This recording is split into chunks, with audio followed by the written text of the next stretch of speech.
Gimana caranya, Bu? Suruh suami kawin lagi. Oh, langsung dia bilang, banyak jalan menuju surga Ustaz. Memang banyak, tapi macet. Ini jalur pintas, tidak perlu kau tahajud tiap malam. Dia bilang, sakit hati sih Ustaz, berat Ustaz. Memang ibu sakit hati, sebab hadiahnya surga. Kalau tidak sakit hati, hadiahnya kipas angin. Ya, berikutnya, suami harus tahu tanggung jawab kepada istri. Istri harus tahu tanggung jawab kepada suami. Anak melaksanakan kewajibannya kepada orang tua melaksanakan kewajibannya kepada anak. Ada sudah nikah. So, pertama, kewajiban istri.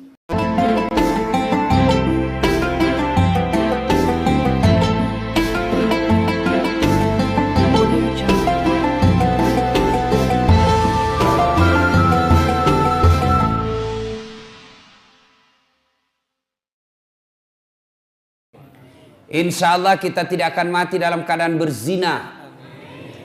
Duda dilarang menikah sama anaknya. Apa bapak menikah sudah tua bikin malu-malu. Menikah terus. Dengarin yang selalu larang anak bapaknya menikah yang sudah tua. Itu laki-laki bisa jadi umurnya pensiun. Tapi demi Allah jenis kelamin laki-laki tidak pernah pensiun. Kau larang menikah. Apa bapak mau menikah lagi sudah tua bikin malu-malu kita anaknya. Saya bisa urus makanmu, bisa urus pakaianmu. Apa satu yang tidak bisa kau urus itu. Akhirnya dilarang nikah. Beda kakek kita dulu ndak mikir lagi nikah setelah meninggal istrinya. Kenapa? Mereka ndak lihat lagi film-film porno. Sekarang film porno dinikmati semua. Kau larang menikah, syahwatnya naik. Tiap malam nonton itu. Akhirnya apa? Dia pergi ke Pekanbaru. Sewa perempuan. Makan obat kuat 2 biji. Dia makan, overdosis. Mati di atas perut. Insya Allah kita tidak akan mati seperti itu. Yang bisa membuat kita mati dalam keadaan kafir, baru saja kita makan uang haram. Nyogok, disogok, baru makan dagang-dagang nipu, baru dia makan itu uang haram, kena serangan jantung, mati. Nauzubillah min dzalik. Termasuk anggota DPR yang terpilih karena nyogok 300.000 satu suara sampai 500.000 satu suara, terpilih karena nyogok. Maka selama dia makan uangnya sebagai anggota DPR, selama itu dia makan uang haram. Ada di sini anggota DPR kira-kira di kabupaten kita yang terpilih karena nyogok? Ada kira-kira Pak? Banyak? Nah, kau salah kenapa kau pilih dong? Oh, ya salah. Biar dia mau sogok kau, kalau kau tidak mau terima apa? Cuma kau larang dia menyogok, tapi kau terima serangannya. Ada dia tulis di rumahnya siap menerima serangan fajar. Nauzubillah min dzalik. Jadi tentara, jadi polisi makan uang haram. Nyogok. Nauzubillah min dzalik. Siapa yang bisa mati dalam keadaan kafir? Contoh aja ini ya, contoh jangan marah. Sabung ayam didapat sama polisi. Wih, kenapa ada tengah hutan ini judi? Dikejar sama polisi. Jangan lari. Masih lari. Jangan lari. Masih lari. Terpaksa tembak peringatan. Bam. Masih lari, tembak 2 kali ke langit. Masih lari, tembak 3 kali. Masih lari, terpaksa dilumpuhkan. Tembak kakinya. Pam. Tembak kakinya ditembak, kepalanya dikena.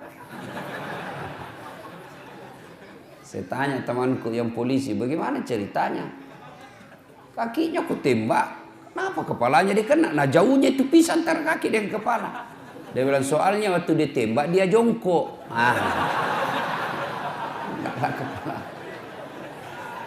Ini polisi film India, bukan polisi Indonesia. Polisi Indonesia orang baik ya. Jangan kau musuhi polisi, Pak. Jangan. Adik-adik jangan musuhi polisi. Anak STM. Jangan kau musuhi polisi. Kalau motormu dirampok, siapa yang kau datangi? Mobilmu dicuri, siapa yang kau datangi? Imam masjid. Pret.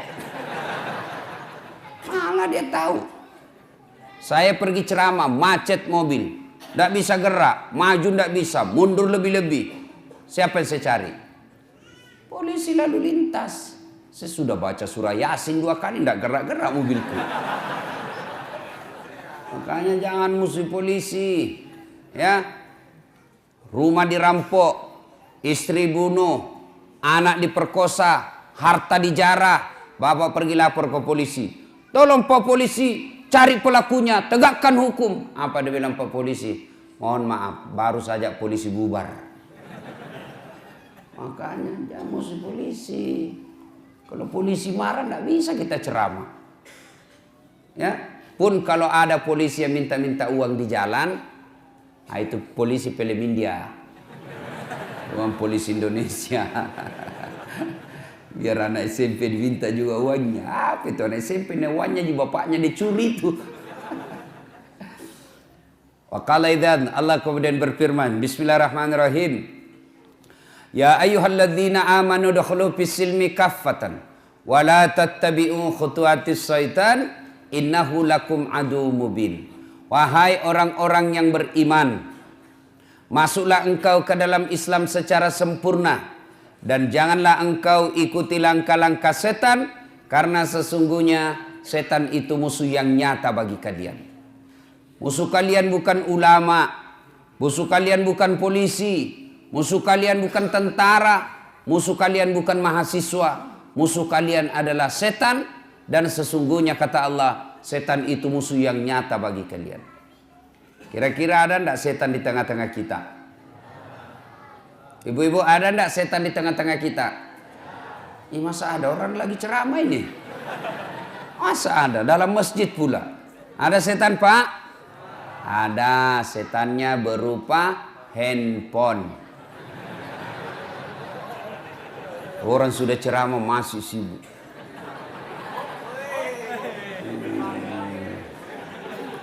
Simpan dulu HP-nya, simpan dulu. Oi ibu-ibu, oi.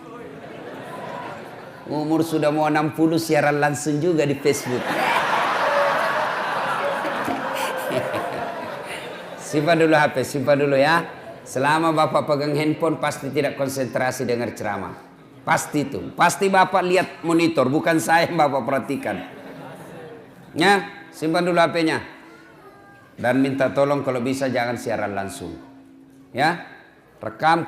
Nanti kalau Bapak mau lihat rekamannya, lihat di channel saya.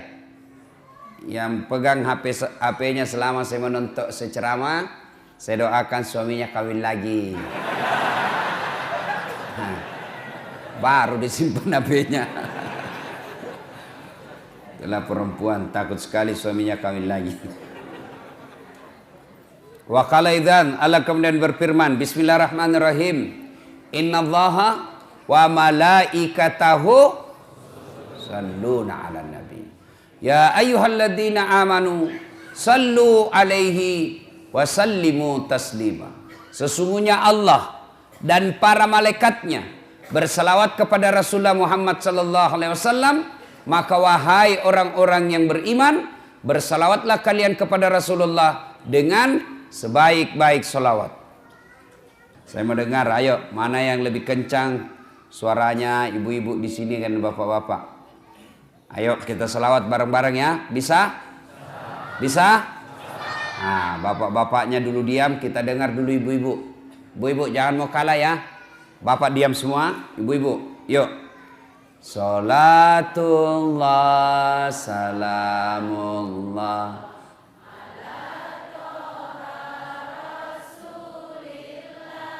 salat salamullah.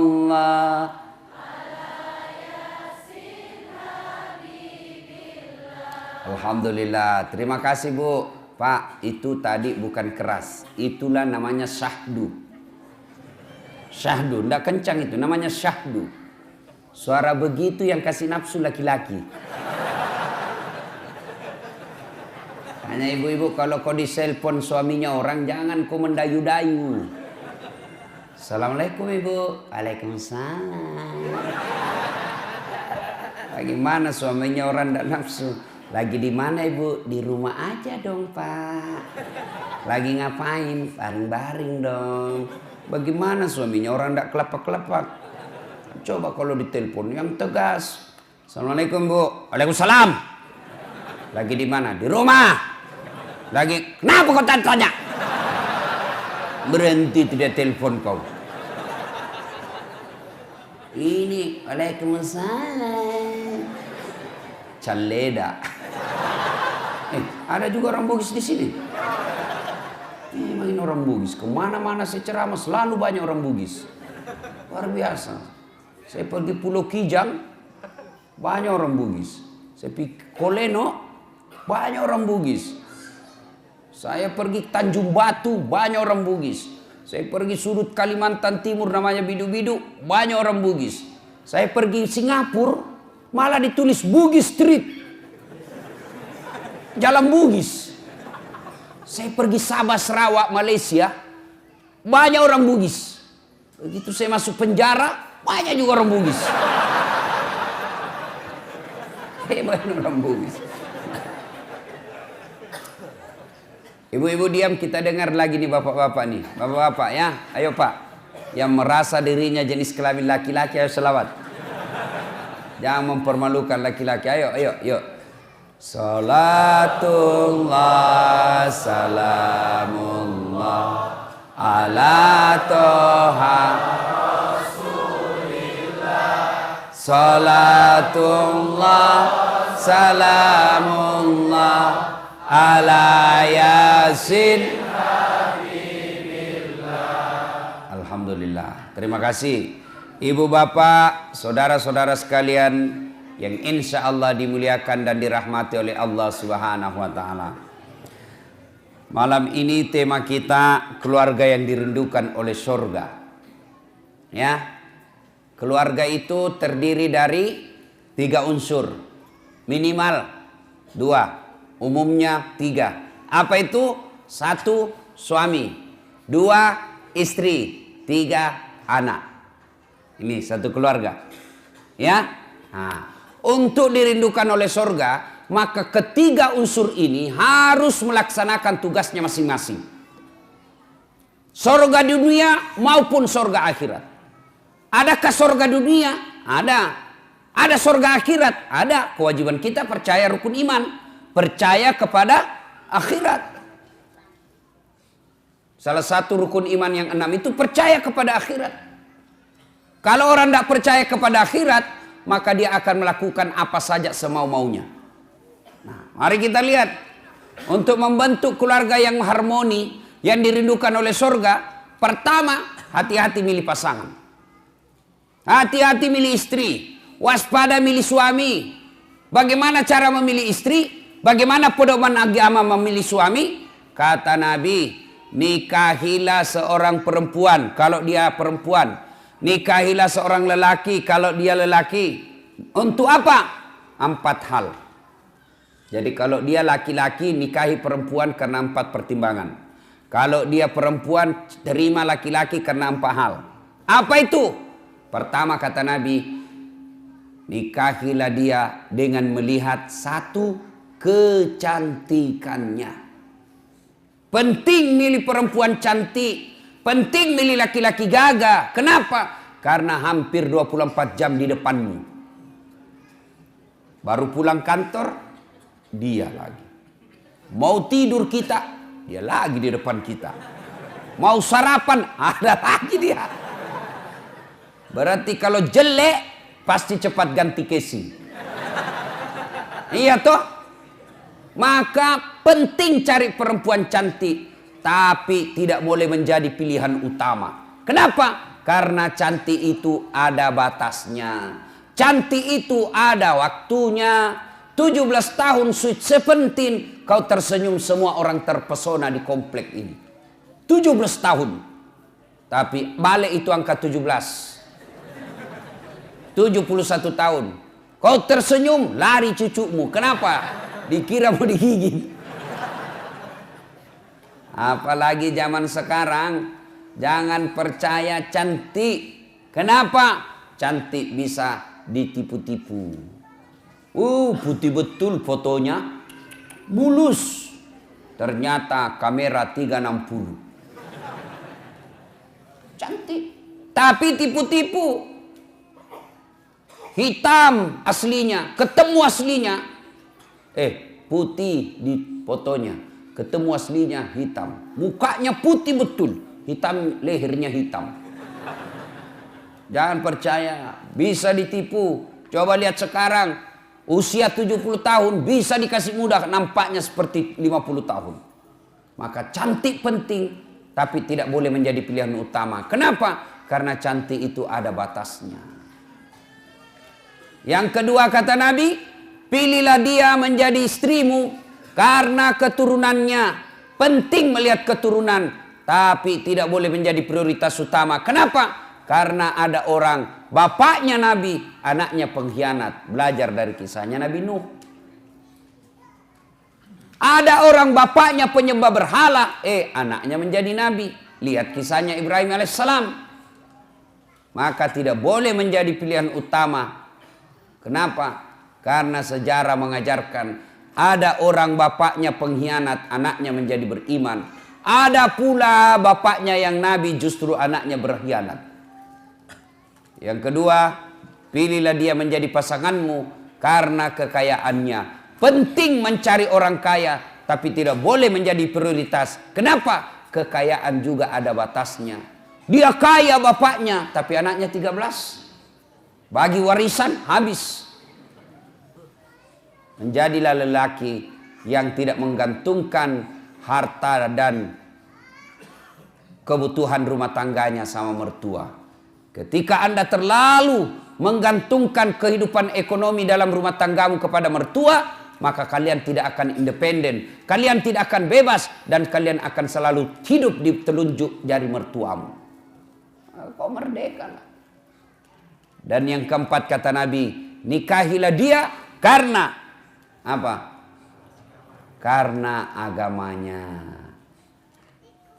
Lalu mahasiswa saya bertanya, Ustadz, kenapa agama nomor 4? Mestinya ke nomor 1. Betul, agama nomor 4, tapi dia tidak titik di situ. Dia koma, lalu ditegaskan oleh Nabi, utamakan agamanya, karena dengan agama kau dapat keempat-empatnya.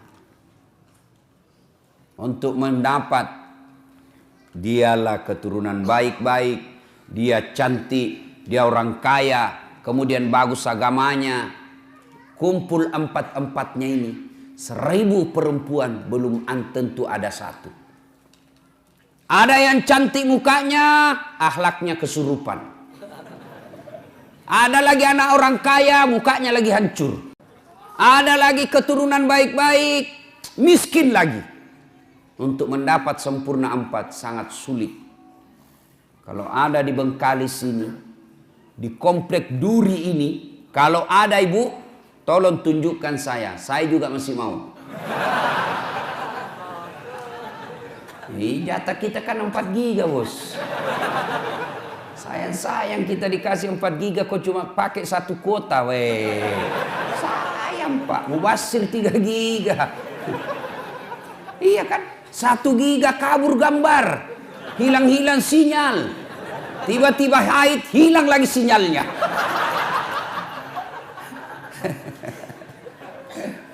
Nah itu dulu ya, agamanya baik-baik, utamakan agama. Adik-adik cewek, kalian kalau sudah ada yang melamar, kau lihat dia rajin berjamaah, tutur katanya sopan, ya sudahlah, meskipun dia kerjanya belum jelas, tapi kalau sholatnya sudah jelas, kau terima itu. Jangan kau terlalu sombong. Mentang-mentang kau sudah kerja, mentang-mentang kau sudah baik pendapatanmu, ada yang datang melamarmu penghafal Quran, apa kau bilang? Berani betul lamar saya. Apa modalmu? Ya modalnya hafalan Quran. Orang yang hafal Quran itu Quran berjalan. Kau tolak, Allah tutup pintu jodohmu, akhirnya kau jadi gasturi. Tahu gasturi? gadis tua Republik Indonesia.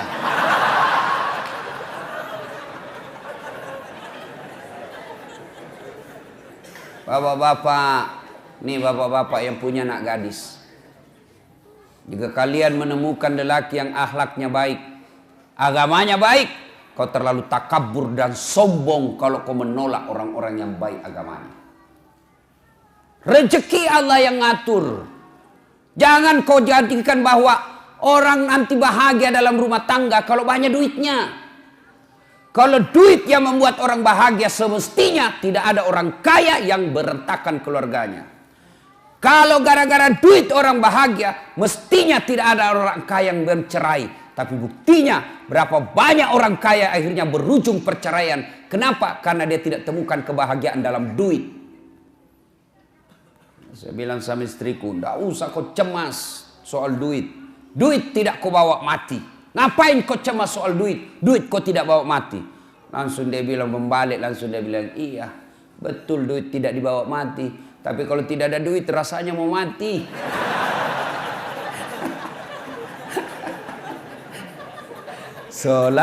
Salatullah salamullah ala toha Rasulillah. Salatullah salamullah ala yasin.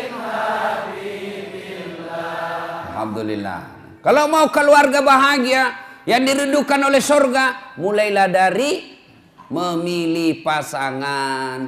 Keturunan baik-baik juga harus kita lihatnya, tapi tidak boleh menjadi prioritas dan menjadi ukuran yang mutlak. Tapi yang kata Nabi, utamakan agamanya. Kalau agamanya baik, meskipun mukanya tidak cantik, tapi akhlaknya yang baik, maka memperbaiki rasa wajah dilihat. Ya, yang paling sial jelek, keturunan pencopet, akhlaknya hancur, miskin, tak tahu pula ngaji. Auzubillah min zalik. Mudah-mudahan tidak ada seperti itu jodoh kita. Pak, ya, kalau ada yang senang anak gadisnya, Pak, tanya agamanya baik atau tidak. Gimana cara melihatnya? Gampang. Gimana caranya? Ada anak kita yang senang, panggillah dia jam 5. Nah, kau datanglah jam 5 sore ya. Ya om, datanglah dia jam 5. Cerita, masuk maghrib, suruhlah asan. Kau asan nak, sudah masuk maghrib, mulai pucat itu.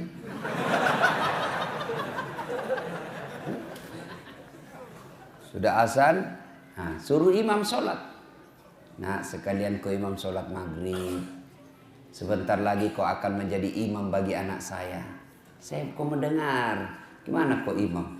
Kalau dia sudah jadi imam baca Al-Fatihah masih lancar. Begitu surah pendek, langsung dia ambil pilihan paling tepat. Qul huwallahu ahad. Sudah perlu mencurigakan itu, Pak. Tapi sayang, seribu sayang, manusia akhir zaman sekarang, kalau ada yang lamar anaknya, langsung dia tanya, di mana kerja? Ada mobilnya enggak? Sudah ada rumahnya? Tidak salah. Tapi semua yang Bapak tanyakan itu tidak ada gunanya ketika agamanya tidak beres. Saya ini hampir tiap hari orang curhat. Berapa banyak perempuan yang disengsarakan. Kenapa? Karena suaminya kaya, cakep. Kaya, cakep inilah yang kadang-kala kurang ngajar. Kenapa? Karena dia pikir saya kaya, banyak duit, siapapun saya mau pasti dia mau sama saya. Karena dia anggap gampang. Maka, bapak-bapak yang punya istri, yang punya suami, lalu punya anak, ada yang lamar anakmu, maka lihat agamanya. Agamanya dulu. Semoga dengan pertimbangan agama, ketika usia senja, anak-anakmu nanti insya Allah mengurusmu ketika kalian sudah tua. Tapi kalau agamanya tidak baik, meskipun penghasilnya banyak, rumahnya banyak, mobilnya mewah, kau datang ke rumahnya, dia lebih sayang sama potnya daripada kalian mertuanya. Pecah potnya marah, apa itu bapakmu? sudah pensiun bikin jengkel saja kerjanya. Apa enaknya sudah gitu Pak? Lebih hormat sama karpetnya yang harga puluhan juta, hanya karena kalian di situ tiba-tiba jatuh gigi palsumu.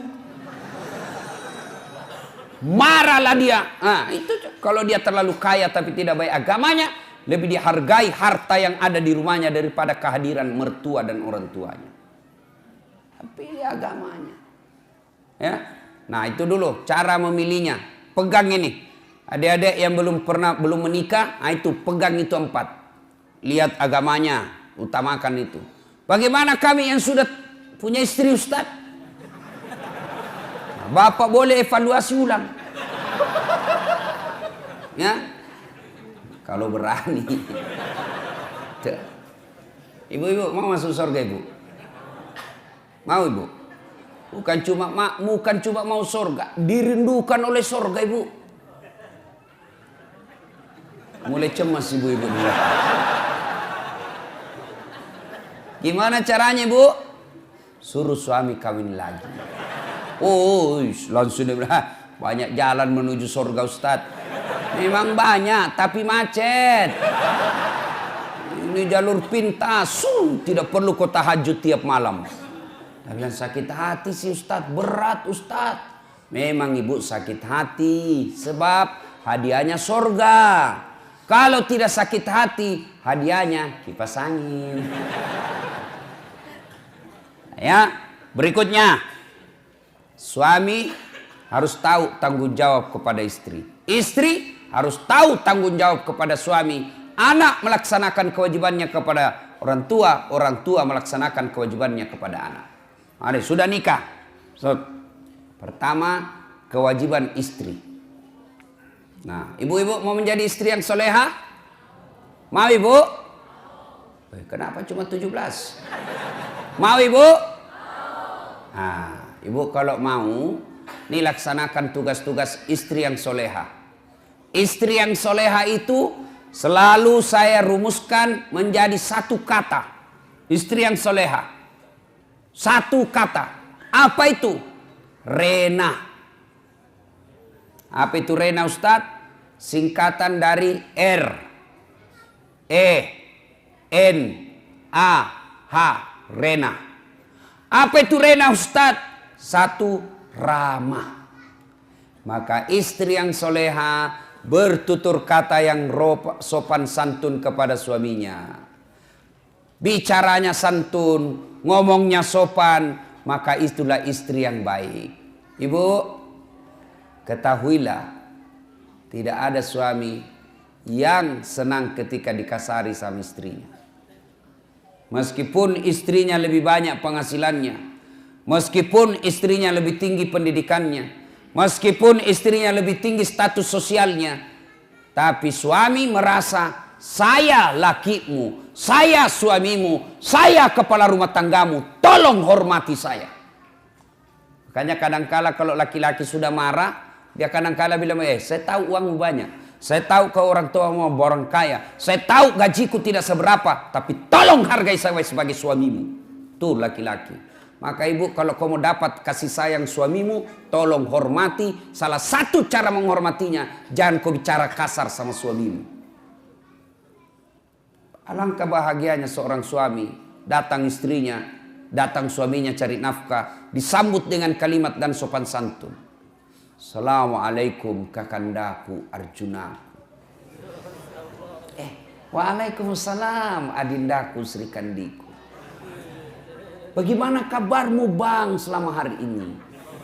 Capek deh, meskipun engkau capek, aku akan membuatmu bahagia di dalam. Silahkan masuk bang.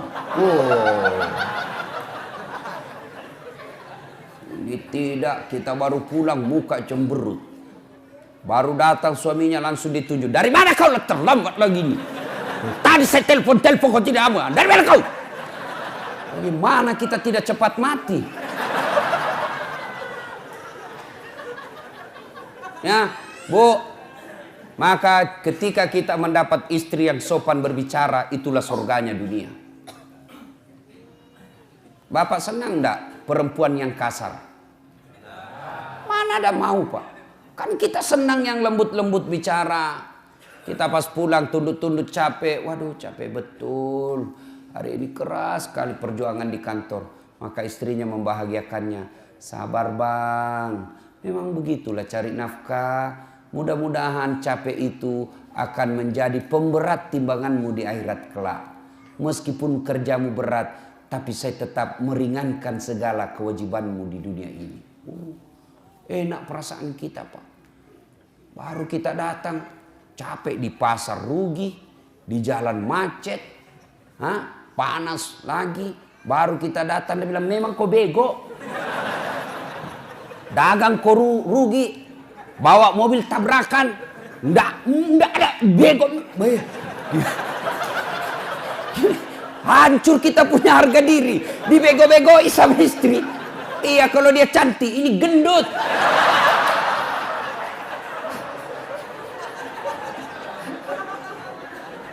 Ya. R. Ramah. Yang kedua. RE. Apa itu? Elok. Istri yang soleha, maka dia berpenampilan cantik dan menarik di depan suaminya. Ayo, bayangkanlah istrimu masing-masing.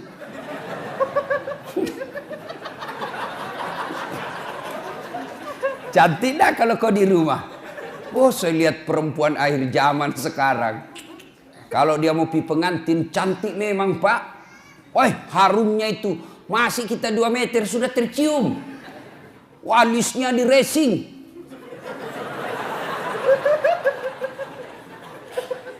Gitu tuh. Saya lihat tuh di Facebook perempuan sekarang banyak yang palsu Pak. Alisnya tebal, palsu. Bibirnya merah, palsu. Pipinya kebiru-biruan, palsu.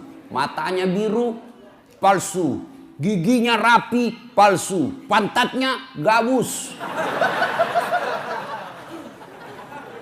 Cantik memang kalau mau nepi pengantin, Masya Allah, cantik betul. Harum, klimis. Tapi kalau mau tidur sama suaminya, la haula wala quwwata illa billah. Kan kita ini membayangkan di kantor capek, berpikir kita di jalan macet. Kita berharap mudah-mudahan sampai di rumah kita dilayani dengan baik. Perempuan yang kita akan datangi membuat kita senang. Sampai di rumah dilihat istri di depan rumah pakai daster.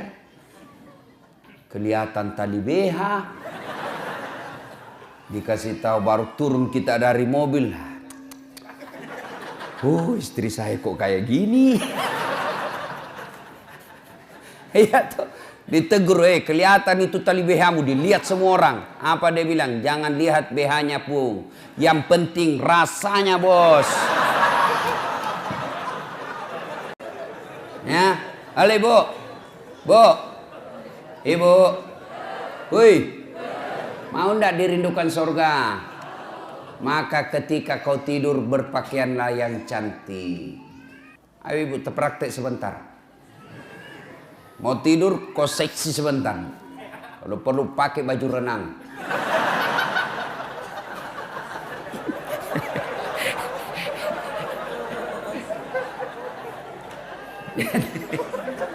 Jangan juga salah paham. Mentang-mentang sudah dengar, dia sudah cita-cita besok kalau datang suami saya akan penampilan lain dari yang lain. Dia pakai pantopel, pakai rok mini-mini, baju sempit, dia kuncir 3 rambutnya. Satu mau datang suaminya, astagfirullah. Kesurupan istri. Ayo. Tapi wanita yang dandan untuk menyenangkan hati suaminya itu ibadah. Bahkan wanita soleha itu kata Nabi, mereka yang ketika dipandang oleh suaminya menyenangkan hati suaminya. Tapi sayang perempuan kita sekarang Pak, terbalik. Dia mau tidur seadanya. Begitu dia mau keluar rumah, mau menyenangkan hati suaminya orang. Berdandan, pakai baju baru. Siapa yang cicilkan baju ibu? Hah? Woi! ketawa, saya serius ini. Siapa yang cicilkan baju di rumah? Suami. Siapa yang belikan kalian baju? Suami. Lalu kenapa kalian ketika mau tidur kalian pakai seadanya? Ini wanita akhir zaman. Mau menyenangkan hati orang ketika mau pesta. Mau pergi arisan dia cantik. Mau pergi keluar cantik. Tapi giliran mau tidur sama suaminya, pakaian seadanya. Bukan begitu yang diajarkan oleh Nabi. Pakailah. Pakai parfum ketika mau tidur. Pakai sikat gigi. Tidak ada parfum. Kau cari itu pengharum ruangan.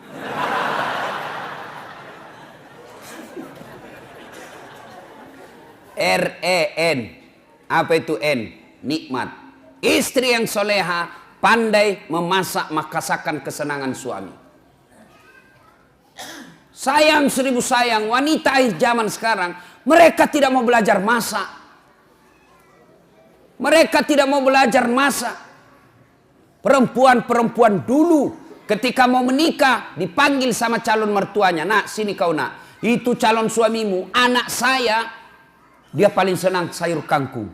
Besok dia marah, nih begini caranya. Ini yang kau bikinkan. Ini maksakan kesenangan anak saya. Dan itu memang ibu-ibu dulu, itu dia tahu semua masakan kesenangan anaknya.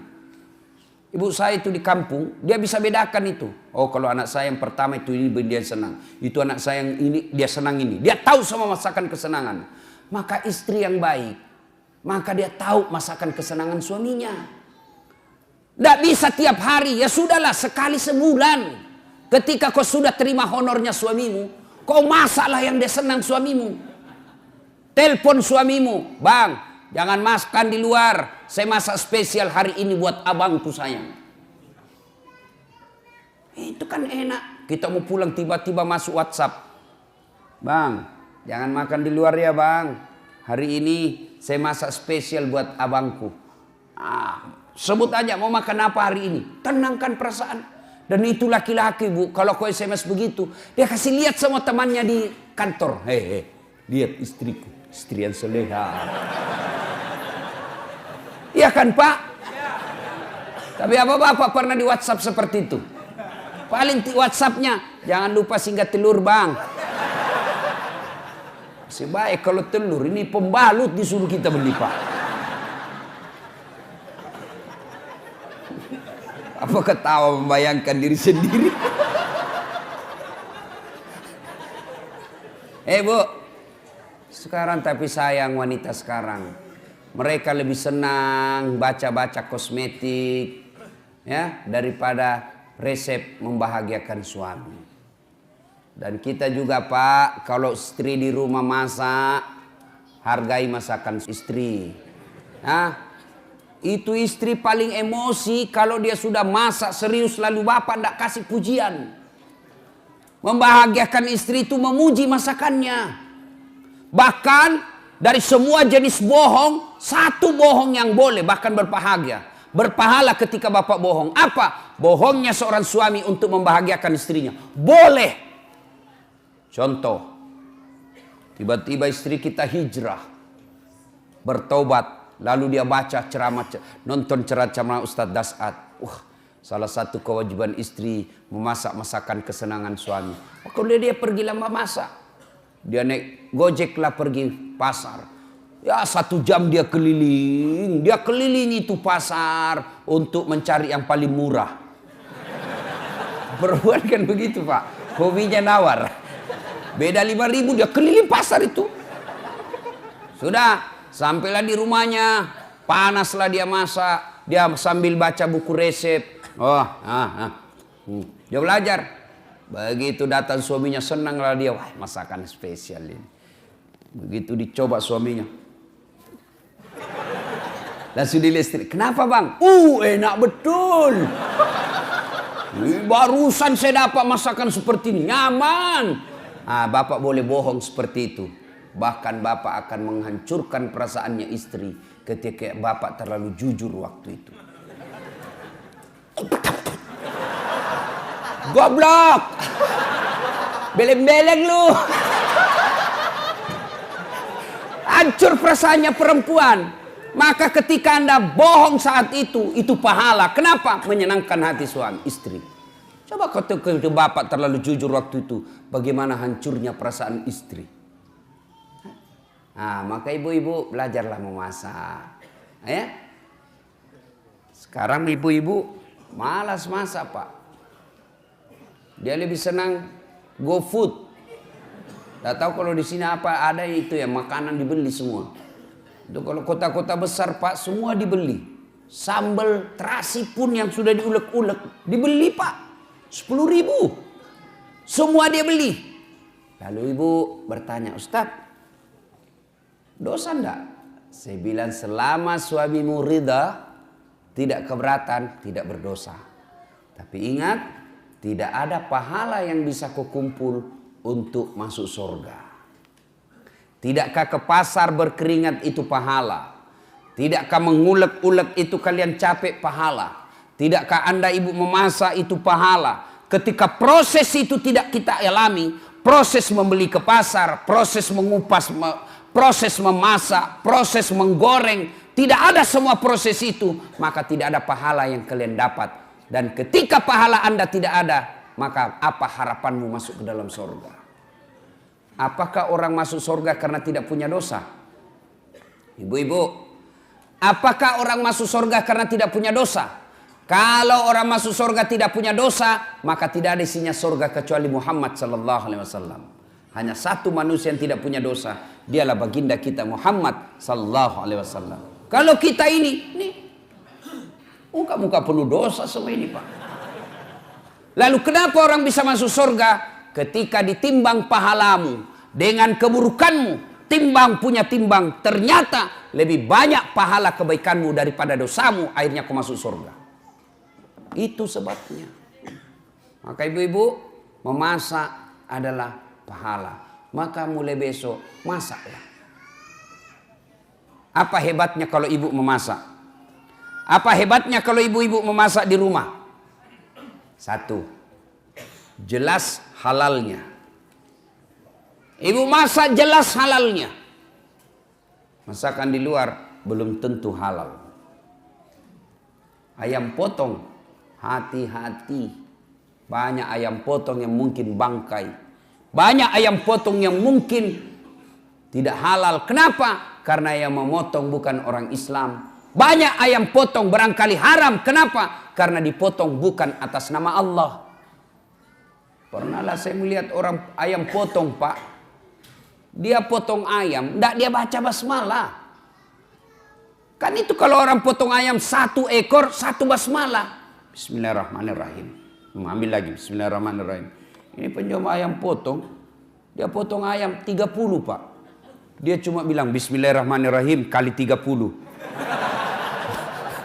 Tidak boleh, bos. 1 ekor, 1 bismillah. Hai Bapak, saudara-saudara sekalian. RENA. Sekarang A. Apa itu A?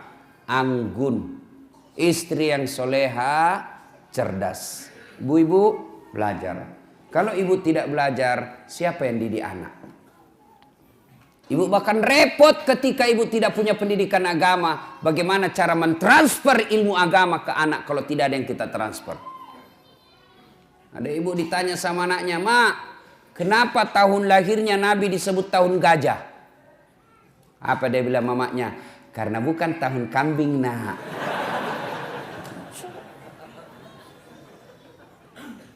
Ilmu ibu untuk mendidik anak. Maka ibu-ibu sekolah kuliah tinggi-tinggi sebenarnya bukan sekedar untuk cari kerja.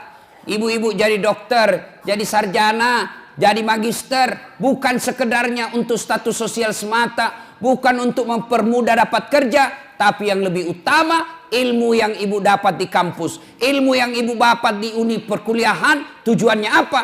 Untuk mendidik anak-anak di rumah. Jangan lagi berkata, wah rugi saya sekolah tinggi-tinggi tidak jadi pegawai. Tidak ada ruginya menuntut ilmu. Ilmu yang kita dapatkan di bangku kuliah, insya Allah kita akan tiriskan ke anak-anak kita. Harus belajar. Ibu juga kalau tidak belajar, dibodoh-bodohi sama suami. Suaminya alasan rapat, ternyata pergi merapat. Itu kalau ibu beleng-beleng. Yang kelima, Istri yang soleha punya sifat H. Apa itu H?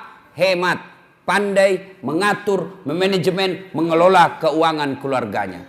Karena berapa banyak laki-laki akhirnya berurusan dengan aparat hukum dan dihina dan dipermalukan masuk penjara gara-gara apa? Istrinya tidak mensyukuri penghasilan suami.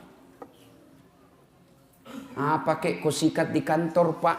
Apa kek? Masa ini kita sudah 5 tahun menikah tidak pernah kau belikan saya emas? Malulah suaminya. Akhirnya apa? Menyalahgunakan jabatan, ketangkap polisi. Gara-gara apa? Istrinya tidak mensyukuri apa yang Allah berikan kepadanya. Ibu, dengar ini. Semua laki-laki ingin membahagiakan istri. Semua kami laki-laki ingin memberikan apa yang diinginkan oleh istri. Belikan emas, belikan kamar yang baik, kasih sesuatu yang apa yang dia mau, kasih intan berlian. Tapi apa boleh buat? Rezeki dari Allah, bukan kita yang ngatur, tapi Allah. Sama jenis kerjaan kita, sama pekerjaan kita, sama kantor kita, tapi demi Allah rezeki kita masing-masing beda. Ada 3 kewajiban Allah, ada 3 hak Allah yang tidak boleh dicampuri oleh manusia. Itu rahasia Allah. Itu menjadi hak prerogatif Allah. Tidak boleh manusia campuri. 3. Apa itu? Jodoh. Ini rahasia Allah. Biar kalian mau sekali, kalau bukan jodoh tidak jalan. Pacaran 11 tahun. Tidak jodoh, tidak masuk. Tapi kalau jodoh, baru kenal 2 bulan. Jodoh, ditangkap hansip, kasih nikah. 2. Ajal. Kalau sudah tiba saatnya, tidak bisa diundur dan tidak bisa dimajukan. Itulah ajal. Yang ketiga, rezeki. Rezeki ini Allah yang ngatur. Bapak ibu tidak usah cemas. Allah yang tentukan rezeki kita. Maka ibu, berapa penghasilan suamimu? Selalulah ucapkan Alhamdulillah. Bang, jangan menghalalkan segala cara bang. Saya istrimu, berapapun yang kau dapat, berapapun yang kau bawa ke rumah, saya ikhlas dan akan menerimanya dengan senang hati. Karena memang itulah rezeki yang Allah sudah tentukan untuk rumah tangga kita. Tenang kita suami. Nah, itulah jadi istri yang soleha. Ibu mau tahu lagi rahasia suami, supaya dia tidak marah. Selain hargai dia, jangan bicara kasar, urus anaknya dengan sebaik-baiknya. Karena itulah prestasi terbesarnya seorang suami, anak. Nah, bapak-bapak mau punya istri seperti yang saya jelaskan tadi? Mau? Mau? Nah, bapak juga harus jelaskan tugasnya sebagai suami. Apa tugas sebagai suami? 1, mendidik. Didik istri kita, didik anak-anak kita. Gimana kita mau mendidik istri kalau kita sendiri tidak bisa memberikan teladan? Dan mendidik istri tidak sekedar mengharapkan apa yang didapat di bangku kuliah, tapi mendidiknya harus kita memberikan contoh yang baik. Tidak mungkin istri kita bisa sholat subuh lebih awal kalau suaminya sendiri sudah jam 7 masih tidur. Tidak mungkin istri kita bisa berbicara yang santun kalau kita laki-laki setiap marah kasar ngomongnya. Engkau goblok memang kau. Apa dia tahu ini si gendut hitam, pulang kau di rumahmu. Apa? Sepertilah Rasulullah Muhammad SAW. Beliau rumah tangganya beliau kecil. Coba lihat, baca itu sejarah hidup rumah tangga Rasulullah. Rumah beliau dijelaskan oleh riwayat, kalau beliau berdiri sholat jamaah, kepalanya Rasulullah tersentuh dengan plafonnya. Bayangkan, kecilnya itu rumah Rasulullah. Kalau beliau sujud berjamaah dengan Aisyah, kepalanya Aisyah mengenai kakinya Rasulullah Muhammad SAW. Begitu kecilnya rumahnya. Tapi beliau dalam keadaan rumah yang kecil itu, beliau mengatakan, baiti jannati, rumahku laksana surga bagiku. Kenapa Rasulullah? 1, karena Rasulullah memberikan keteladanan, memuliakan istrinya, tidak pernah menghina istrinya, tidak pernah kasar bicara sama istrinya, tidak pernah menyakiti hati istri beliau, padahal beliau punya istri 11. Bapak saudara-saudara sekalian, ya. Nah, kewajiban suami mendidik istri. Lihatlah Rasulullah. Rasulullah itu memberikan keteladanan. Lebih banyak memberi contoh daripada jangan ini, lakukan ini, lakukan ini. Tidak. Nabi mendidik istrinya dengan memberi contoh. Kalau bapak berkehendak istri rajin sholat, maka bapak beri contoh tidak pernah menelehkan sholatnya. Kalau bapak mau berharap istri sopan kepada bapak, maka bapak yang lebih utama dulu memberi contoh sopan kepada istri. Rasulullah berapa istrinya? 11. Dari 11 itu Pak, tidak pernah satupun yang mengatakan, nyesal saya menikah sama kamu Muhammad, rugi saya nikah sama kamu, rugi. Tidak. Padahal bapak pun tahu 11. Bapak cuma satu punya istri, menderita lahir batin. Nabi lelaki romantis. Nabi baca itu buku Barsanji. Dijelaskan dalam kitab itu, Nabi sendiri yang jahit pakaiannya. Nabi sendiri yang sediakan sarapannya. Nabi sendiri yang bersihkan tempat tidurnya. Coba bayangkan. Nabi, kekasih Allah. Manusia paling mulia. Yang namanya selalu digandengkan dengan namanya Allah. Tidak malu, cuci pakaiannya sendiri. Menjahit bajunya, membersihkan tempat tidurnya. Mana ada laki-laki seperti itu di sini? Itu Nabi Pak. Kita mentang-mentang baru security. Gengsi bersihkan tempat tidur. Tolong hargai saya. Saya security.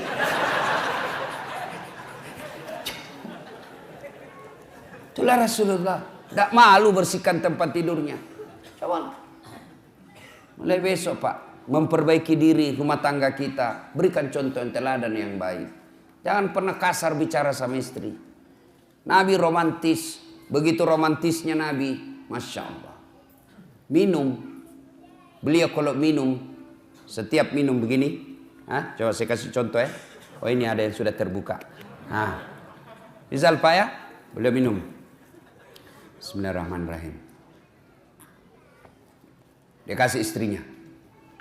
Hebatnya lagi. Bekas bibirnya istrinya yang diminum. Jadi beliau minum. Gini. Kasih lagi istri. Minum lagi setetuguk. Kasih lagi istri. Hebatnya bekas bibirnya istrinya. Coba kalau bapak minum bekas bibir istri. Kenapa bang? Bau betul mulutmu.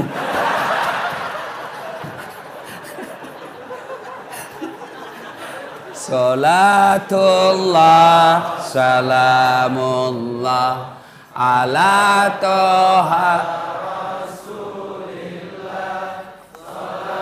Salatullah salamullah ala yasin. Alhamdulillah. Berikutnya, sudah punya suami, punya istri, hamil, melahirkan anak. Kewajiban bersama antara orang tua kepada anaknya. Apa kewajibannya? 1, lahir anakmu, kasih nama yang baik. Nama yang baik nama artis? Bukan. Nama yang baik nama selebriti? Bukan. Nama yang baik, nama yang ada doa dan harapan kebaikan di dalamnya. Kasihlah nama-nama sahabat Nabi. Nah, saya kasih kau nama Khalid. Ini Khalid, salah satu sahabat Nabi yang menjadi panglima perangnya Umar bin Khattab, dibawa kepemimpinan komandonya Khalid bin Walid. Tidak pernah satu kali pun perang yang dia pimpin kalah. Inilah Khalid, saya mau kau nanti menjadi besar panglima orang Islam yang membela agamamu. Nih, saya mau kau seperti Khalid. Nah, lahir anaknya perempuan besar. Nah, saya kasih kau nama Sumayyah. Siapa Sumayyah Pak? Nih Sumayyah, wanita, budak, pembantu zaman dulu. Tapi akidahnya kuat, tidak pernah mau menghina Islam, tidak pernah mau menyerah membela Islam. Sampai dibunuh oleh majikannya hanya karena dia tidak mau mengatakan Muhammad pembohong. Dipaksa mengatakan Muhammad pembohong. Dia ludahi Abu Jahal mukanya. Pak! Abu Jahal, mukamu lebih hina daripada kotoran onta. Marah Abu Jahal, dia tikam Sumayyah, meninggal. Manusia pertama mati syahid bukan laki-laki. Sumayyah, saya mau seperti kau bela agamamu. Sumayyah. Jangan kasih nama artis. Apa artis? Iya kalau baik akhlaknya. Coba lihat artis-artis kita sebagian.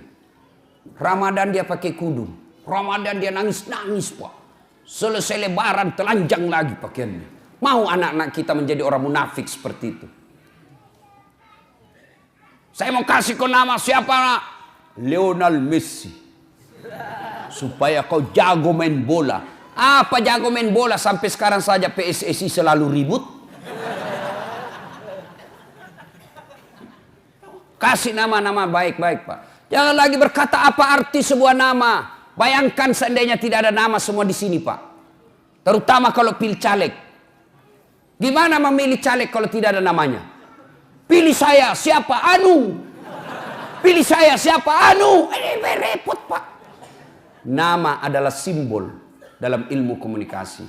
Begitu Bapak dengar nama Dasat Latif, pasti apa yang ada di benak Bapak? Oh, Ustaz beleng-beleng. Ya kan? Itu simbol. Simbol.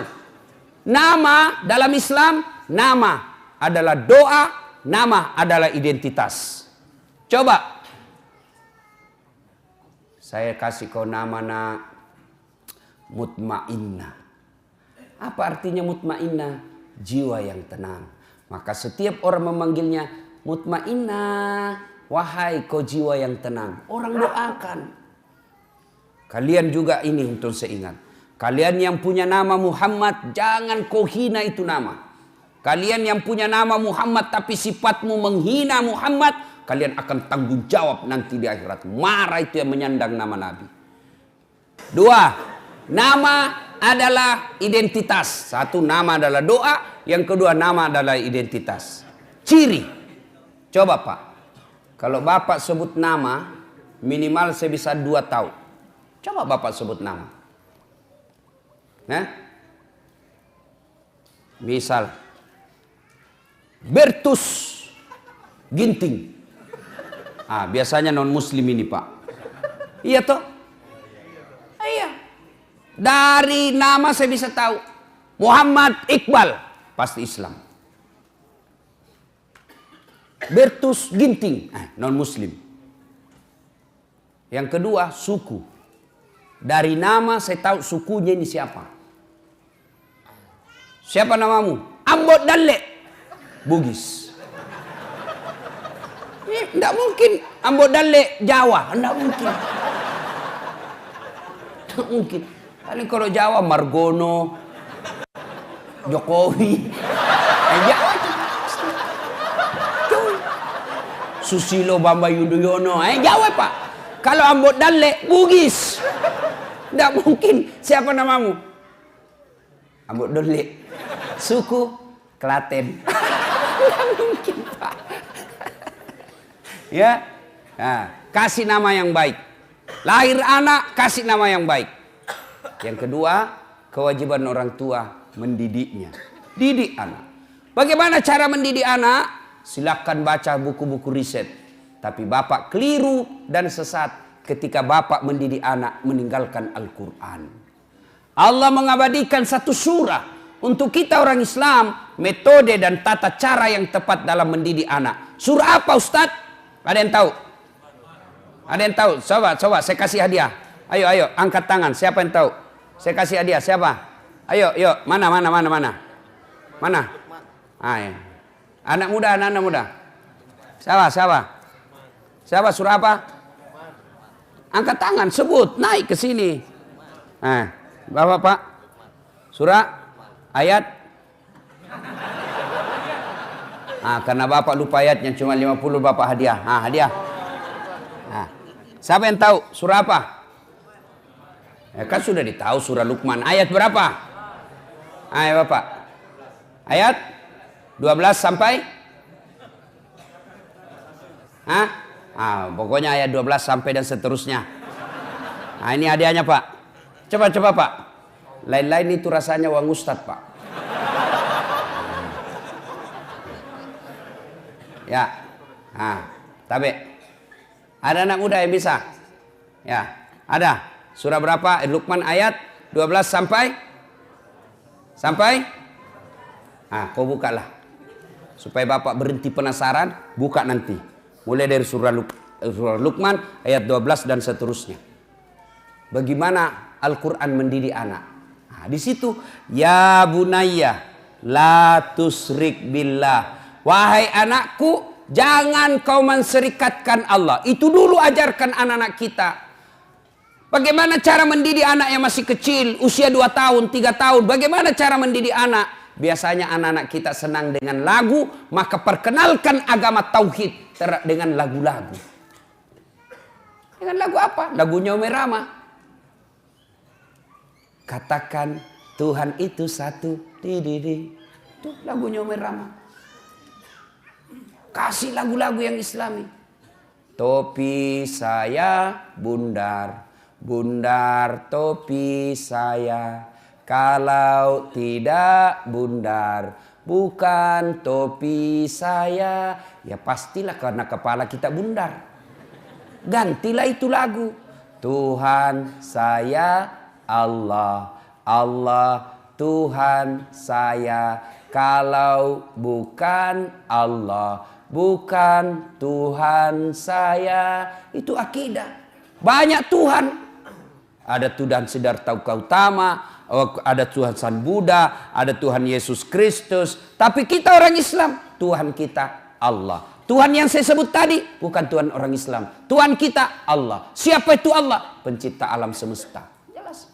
Ibu-ibu dulu kan bagus-bagus lagunya mendidik anak. Masuk bulan Maulid seperti ini, dia lagu-lagu Maulid.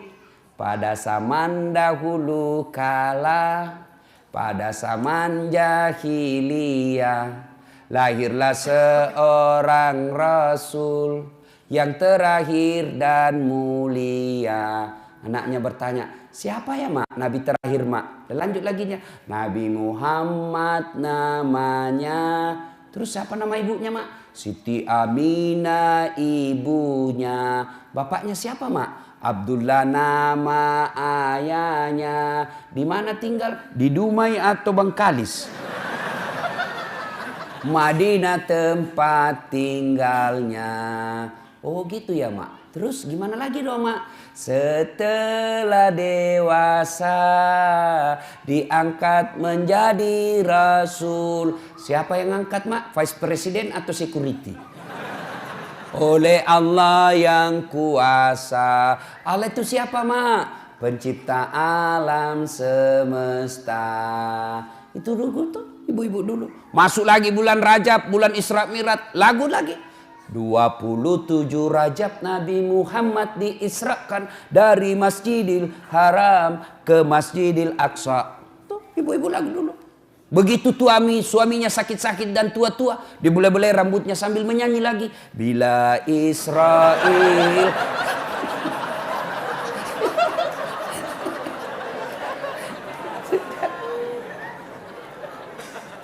Saya zaman kecil kan lagu-lagunya Umi Rama saya hafal-hafal Pak. Ebit GAD. Mungkin Tuhan mulai bosan melihat tingkah kita yang selalu salah dan bangga dengan dosa-dosa. Bangga dengan dosa-dosa. Coba. Itu lagu-lagu dulu. Dari pintu ke pintu. Pengamen. Lagu-lagu dulu Pak. Lagunya Umi Rama kita hafal-hafal Pak. Mengapa minuman itu haram? Karena merusak kepikiran. Itu lagu-lagu dulu Pak. Sekarang lagunya anak-anak. Pulang-pulangku berbadan dua.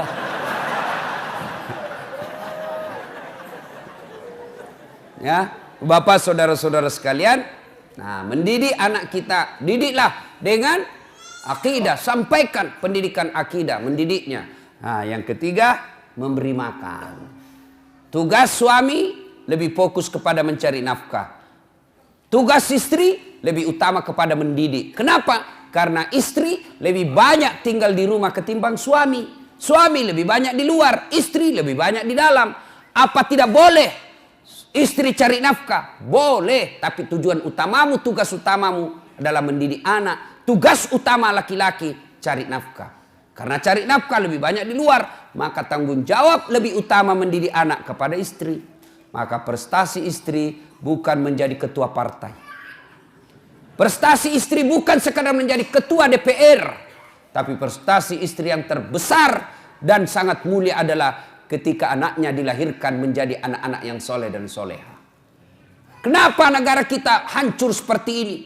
Pilih lagi pejabat bikin gaduh. Kenapa? Salah satu sebabnya karena orang tua gagal mendidik anaknya. Coba kalau orang tua semua berhasil mendidik anaknya, maka dia akan mendapat anak-anak yang soleh dan soleha, anak yang taat beragama, akhirnya jadi pejabat yang taat beragama. Ibu bapak saudara-saudara sekalian yang saya hormati,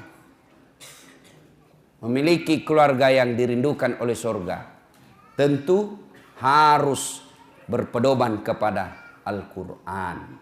Maka tidak boleh menyandarkan rumah tangga semata-mata karena dunia semata. Karena dunia ini wa mal hayatud dunya illa mataul hurur. Dunia ini hanya tipu daya semata. Dunia ini tempat transit.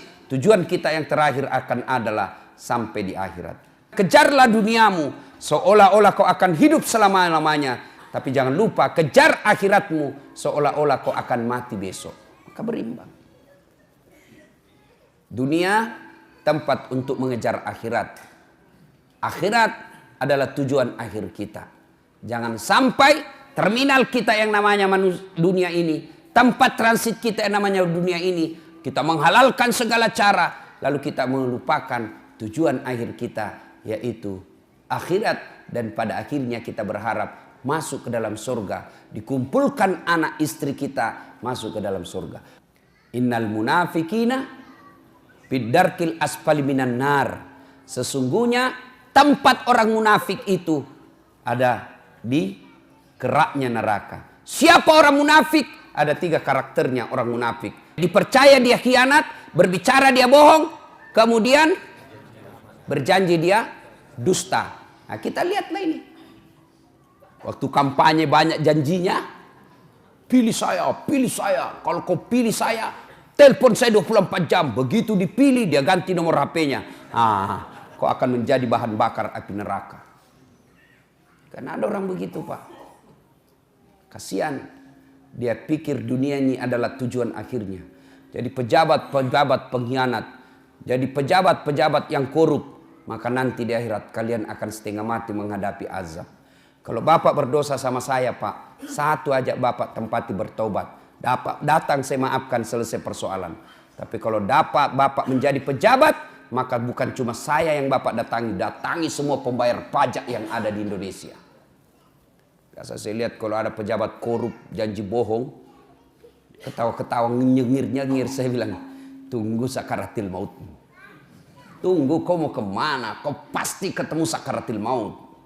Dan ketika tiba saatnya, kalau dosa kepada Allah, Pak, gampang tobatnya. Saya kalau lihat pejabat yang nakal, bajingan, mengkhianat, saya bilang, kok bikinlah yang kau bikin. Kan Jibril kan pernah bernasihat sama Nabi. Muhammad, lakukan apa yang kau mau lakukan. Tapi ingat, pasti kau mati.